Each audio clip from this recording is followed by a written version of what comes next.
the most exciting news for BMW here at the Dubai Motor Show is the premiere of the all-new BMW 7 Series that is behind me. It's a BMW, therefore it needs to be and is, we believe, the most sporty car in its category.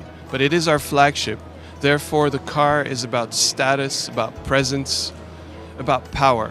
On the exterior. On the interior, it becomes something a bit different. It's about, of course, BMW-ness, therefore driver-oriented, but most importantly, attention to detail, precision, comfort, the best materials, the best veneers, and well-being, because we know that our customers not only want to drive, but sometimes want to be driven and feel comfortable. The future of BMW holds a lot of questions, and we believe a lot of opportunities. As you probably know, a lot of new technologies are coming. Everything that is about being connected or automated or semi-automated driving, all of that will pose a few questions that we believe will change a lot to cars that we will see in the future. The customer in the Middle East, I believe, looks very similar to the customer in other parts of the world, because we have the chance of having a very strong brand where the customer comes to the brand because they want something very typical, but they want a BMW experience. Therefore, we believe the customers in the Middle East also come to us because they want that BMW experience. I'm head of sales for Africa and Middle East market for FCA, all brands. The motor show for us is absolutely very interesting. It's very important, it's strategic for the region, Africa and Middle East. We are very proud to announce you that we brought a couple of models, particularly. This is the new B sedan cars, and we already launched in Italy. We are going to launch for the region in these days. This is the new Tipo. Tipo is the name of a previous car, was very successful for the European markets. These are the brand new cars produced in our plants in Turkey. With this car, we are filling a gap which we're having actually on the B segment. Our expectation for the market and for the Middle East market is to become a global partners. We have a global portfolio which is able to face the client expectation. The one-ton pickup truck is the global reveal, the first launch that we're making worldwide. This is the new camera on the family of Fiat Professional with the light commercial vehicle segment. Also in this segment we are filling a gap, so we are enlarging the family of the light commercial vehicles Fiat Professional. And our intention with this new global launch is to challenge the main player in this segment.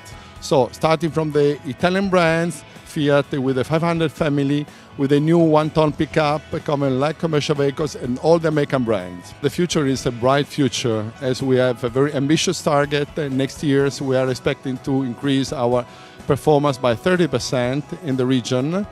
We have here with the Drift King, Ken Block. Welcome to Dubai. Thank you. So you've been working with Ford for a number of years now. Can you tell me about your relationship with Ford and your involvement in the product development? Yeah, I've had an amazing partnership with Ford, as part of my race team now since 2010. I've been racing the Fiesta in stage rally and rallycross and Gymkhana. So it's been an amazing vehicle for me to go out and compete with. And in the past couple of years, I've actually been helping Ford develop a production car, the Focus RS. So amazing this year to finally see it come to life in the public size, even though I've been testing it for a year and a half. And finally coming to sale next year. So great for me to be a part of that whole process. I believe your Mustang Hoonicorn is here in Dubai. What can you tell your fans about it? Yeah, well, it's an 845 horsepower, amazing tire destruction machine. So filmed a video with it just over a year ago called Gymkhana 7. And since then I've been doing demos around the world with it. South Africa, England. I did a thing called Gymkhana Grid in England just recently. And now we brought it down here to Dubai to do some more demos next week. So really looking forward to showing the fans here in Dubai what this car is able to do. Now you perform some pretty crazy stunts. What's the inspiration for where you film Gymkhana and the stunts that you pull? Well, everything that I do actually comes from the skills that I developed racing stage rally. All-wheel drive cars are fairly similar, in race car form. So everything that I've done from stage rally has just been applied to what I can do with the Gymkhana videos. And I love watching your face when you pull some of these stunts in the car. Does it ever go wrong?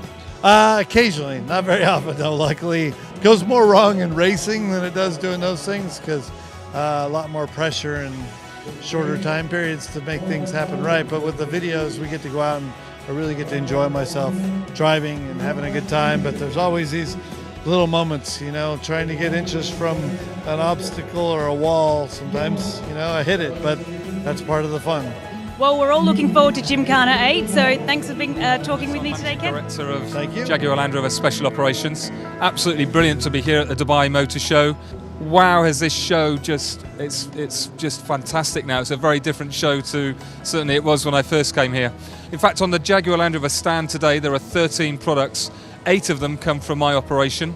The Range Rover SV Autobiography just behind me is probably the star from my perspective.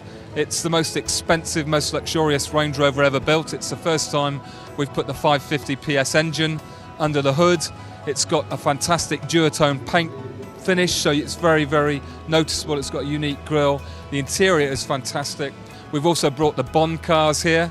You know, we were lucky enough to get a phone call from Sam Mendes, who's the director of the film, saying, "I'd like to put some Land Rovers and Jaguars in the film." And we said, well, that would be brilliant. We have quite a long relationship with the Bond franchise. So we have a Defender in the film, we have a Range Rover Sport SVR, and we also have Jaguar's CX-75, the supercar that unfortunately we're not putting into production, but and it's the baddies car, but we think it's good to be bad anyway. And of course, we're also launching the Jaguar F-Pace here. Very, very important car for Jaguar. It's a mid-sized crossover. We think it will be a car that really helps to transform the Jaguar business. It's the third all-new product we've launched for Jaguar in the last 12 months. We launched the new XE and the new XF. So this is a great show. It's a great time for us as a business. And this market is hugely important. I mean, I think as a market, you just have to look at the cars around here in the hall. The cars are very upmarket, very premium, very prestigious. You know, we just want to see even more of our products in the streets. Very important regions for us in Europe, Middle East and Africa region. It's actually our #1 region for the Jeep Grand Cherokee, and then also again for the Jeep Wrangler. In fact, in September, we had a record month in the history of Jeep in the Middle East. So the Jeep Renegade, we're just getting ready to launch it. This is kind of the debut, the coming out party, and we have really high hopes for it. As of right now in Europe, it makes up over 60% of our sales of the Jeep brand. So we're hoping to duplicate that success here in the Middle East. The Renegade customer is really someone that's young, outgoing, outdoorsy, has a really lifestyle. It's also an entrance into the Jeep brand. Whereas Cherokee is more of an established person as well. But both vehicles are Jeep vehicles, and they're both capable and have that go anywhere, do anywhere, anything performance. We do a lot of extreme testing as well. We've got our labs, and we do everything from the cold weather, extreme cold weather, up in the Arctic Circle, to we test our vehicles out in Death Valley, and then also we're starting to test our vehicles out here as well in the Middle East. So we've got the yellow 4-door Wrangler, which is, we're calling it the Sunrunner, which is an evolution of a vehicle that we showed in the Frankfurt Auto Show, which was the Sunriser. And then we've also got a short wheelbase called the Dark Side. And then we've also got a special, really one-off show car, and that's called the Jeep Crawler, Cherokee Crawler. And really that one is a Cherokee Trailhawk, and it's got special fender flares and other lift kit and other interior pieces as well. We're really excited to be launching the Renegade, and we hope it fits a niche that we weren't playing in before, and we hope that it's a gateway to the Jeep brand for maybe some people that didn't have a chance or an opportunity to buy into the Jeep brand. Sales for Lexus for Alphatane. We launched yesterday the RX to my right, but in terms of new cars on the stand, there are 3 new cars here: the GSF, the IS 2-litre turbo, the RX, and then last month, we launched the LX. The RX is a whole new car, comes in 2 engines, a 3.5-litre V6 and a hybrid version, which main news of this year's show is we've priced price alignment and hybrid and petrol exactly the same. I would say this region is looking at hybrid to an extent. It's maybe not an extent that the manufacturers would want. We have virtually a full range of hybrid cars. What we find is the government will help that, as it's done elsewhere in the world, certainly in Europe and America, and it will open people's eyes up to hybrid motoring. I think from a manufacturer's point of view, we've got a lot of education to do. Where do you plug it in? Can you drive it normally?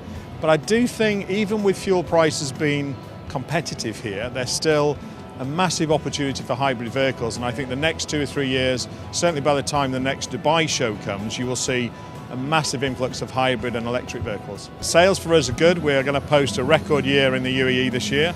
and globally for Lexus, Lexus will also post a record year of sales. The customers here are very car savvy. They know their cars, and that's less a challenge, more of an opportunity, because they know as much about the product as you do. In terms of technology, our main message is the hybrid range we've got. We can offer a hybrid from the CT right up to the big sedan, the LS and the RX. The importance of Dubai Motor Show is every year it gets bigger, every year we invest more, every year we see more coming back. For me, the screens give a very neutral view. When people walk past a certain manufacturer's stand, they expect to see the manufacturer's products.